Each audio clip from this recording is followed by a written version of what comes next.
I am Primal Piggy. Thank you for joining me for another BDSM United podcast.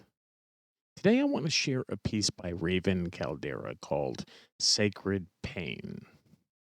Uh, he talks about pain as a magical slash ritual technique. And he says it can generally be sorted into the following categories. One, pain used to achieve an altered state via brain chemistry, in which one can connect with the universe or do some kind of magical work, such as directing energy for a spell. In this technique, which can, of course, also be done alone, the bottom is the primary magician, and the goal of the scene is to get them there, wherever there is, so that they can do something. The top's magical job is to get them there to that point. Two, pain used to create energy for the top to work with. When the body's in pain, it gives off a great deal of energy, which is accessible to many magic workers. In this case, the top is the primary magician, and the bottom becomes just one of their tools. Number three, pain to bring people back in touch with their own bodies. This is especially good technique for those who go into a trance easily and likely don't need pain to do it, but have trouble reconnecting with the physical. Fourth is pain as a sacrifice, usually to a divine power or a deity who appreciates such things.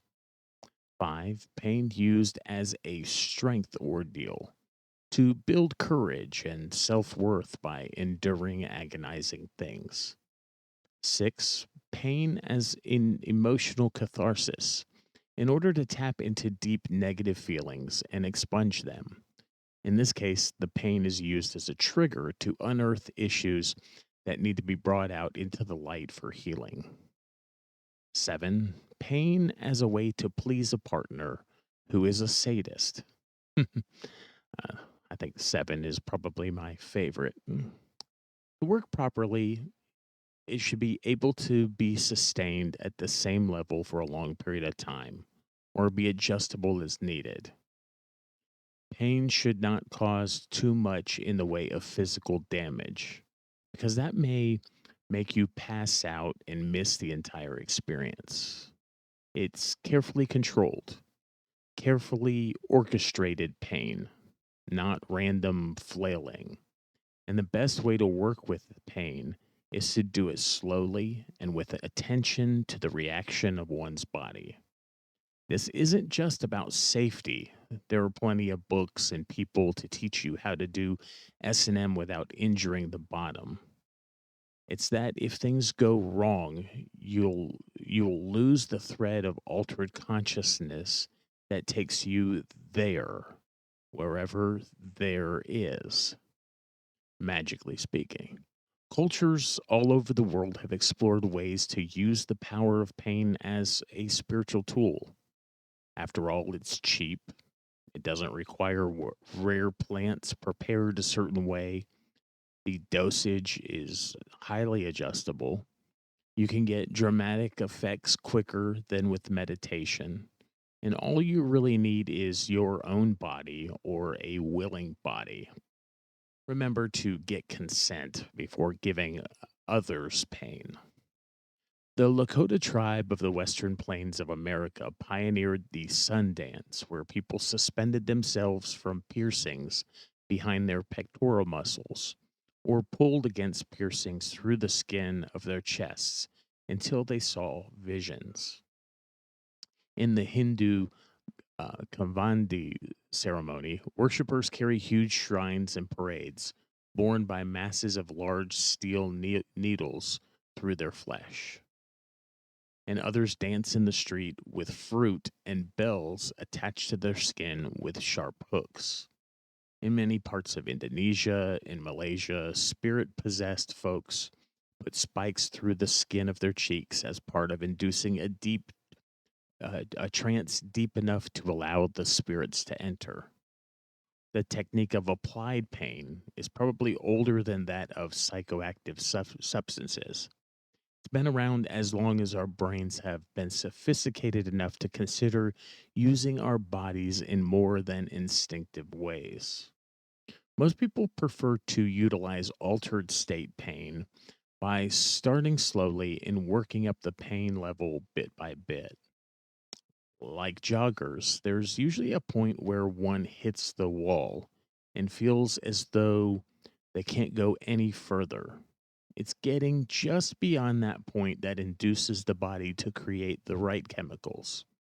However, a few folks have found that a quick escalation of severe but non injurious pain works better for their own biological triggers. We should also put in a disclaimer that not everyone can use this or any specific method. Some people just don't make many endorphins, or their bodies are so slow in making them that the damage would have to be injurious before it would happen. As with anything, people's unique neurochemical makeup should be respected. On the other hand, most people are far more resilient than they believe. Pain is an extremely intense pattern of energy, and it can be used either by the recipient or the inflictor. For the recipient to use it, they must be clear headed and experienced enough to keep focusing energy even through the haze of agony. On the other hand, someone who's experienced in moving the energy of other people around can utilize the pain of a sexual or magical partner and direct it where it needs to go. This method is often used by magicians who happen to be tops and who have bottoms who are willing to lend their bodies to the effort. Sex magic in general teaches the use of sexual energy, and especially orgasm, as tools for working one's will. Generally, the arousal energy builds up and then the spell is released during orgasm. However, orgasm itself only lasts a few seconds. Pain, skillfully applied, can have the same intensity level as an orgasm, sorry, but it can go on for a much longer time. This gives the magician or the one doing the working a greater period of time to work with that peak energy. Pain is also a lot easier to guarantee than an orgasm and a lot harder to become distracted from. Different people have different pain tolerances. It's been noted by folks who play with pain that people who are already in chronic pain or who grew up with chronic painful illnesses or disabilities tend to make fewer endorphins and have a higher pain tolerance overall. Many of them learned young to disassociate themselves from their bodies in order to ignore pain and have to relearn how to pay attention to it. One such individual reported that years of ignoring her body due to its chronic pain had led to her neglecting other health issues such as simple hunger and fatigue, and that it was S&M that taught her to listen to her body again. Another individual enduring lifelong chronic pain from a severe accident spoke of how S&M was a way to create pain that temporarily overrode the daily non-consensual pain of illness. He talked about how creating that pain deliberately gave a sense of power that could stand up against the helplessness engendered by his ordinary experience of agony. There's also that someone who can take an hour of hard, thuddy sensation, who can be really reduced to tears in minutes by a sharp, stingy sensation, or vice versa. There's no such thing as a bottom with no limits. Let me repeat that. There's no such thing as a bottom with no limits. No matter how many whip strokes they can take, clamps on their genitals may undo them. No matter how much their back or their ass can put up with, caning the inside of their thighs with a 6-inch child's ruler may drive them to a safe word. These things need to be checked and possibly explored if they're unfamiliar territory, well before elaborate ritual scenes go on where a safe word early on will have repercussions to what you're trying to accomplish. I'm Primal Piggy. Thank you for joining me for this BDSM United podcast.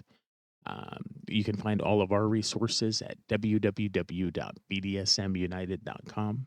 It was a joy speaking with you today, and I'll talk with you again soon.